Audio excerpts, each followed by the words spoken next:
Hello guys, ഇന്ന് current affairs ക്വിസാണ്. എല്ലാവരും video അവസാനം വരെ കാണുക. അപ്പോൾ വീഡിയോയിലേക്ക്.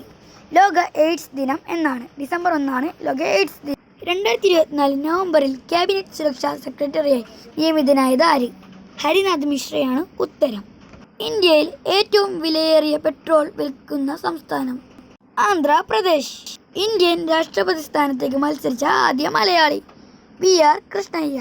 രാജ്യാന്തര തലത്തിൽ NYY1 എന്നറിയപ്പെടുന്ന തുറമുഖം ഏത്? വിഴിഞ്ഞം. 2024 മെയ്യിൽ 100ാം സമാധി ദിന വാർഷികം ആചരിക്കുന്ന നവോത്ഥാന നായകൻ? ചട്ടമ്പി സ്വാമി. പാരീസ് ഒളിമ്പിക്സിൽ ഇന്ത്യക്ക് വേണ്ടി ആദ്യ മെഡൽ നേടിയത് ആര്? മനു ഭാക്കർ. നിലവിലെ കേന്ദ്ര പ്രതിരോധ സഹമന്ത്രി ആര്? സഞ്ജയ് സേത്ത്. ഇപ്പോഴത്തെ കേന്ദ്ര പ്രതിരോധ സഹമന്ത്രിയാണ് സഞ്ജയ് സേത്ത്. വീഡിയോ കാണുന്നവർ ലൈക്ക് ചെയ്യുക, ഷെയർ ചെയ്യുക, സബ്സ്ക്രൈബ് ചെയ്യുക. സഹായിക്കണം കേട്ടോ. 2024 നവംബറിൽ ദീപം 2.0 പദ്ധതി ആരംഭിച്ച സംസ്ഥാനം? ആന്ധ്രാപ്രദേശ്. കേരളത്തിലെ ഇപ്പോഴത്തെ ക്ഷീരവികസന വകുപ്പ് മന്ത്രി? ജെ ചിഞ്ചു റാണി. അതുപോലെ തന്നെ കേരളത്തിലെ ഇപ്പോഴത്തെ തുറമുഖം വകുപ്പ് മന്ത്രി ആര്? BN Vasavan. Thank you for watching. Subscribe ചെയ്യണേ.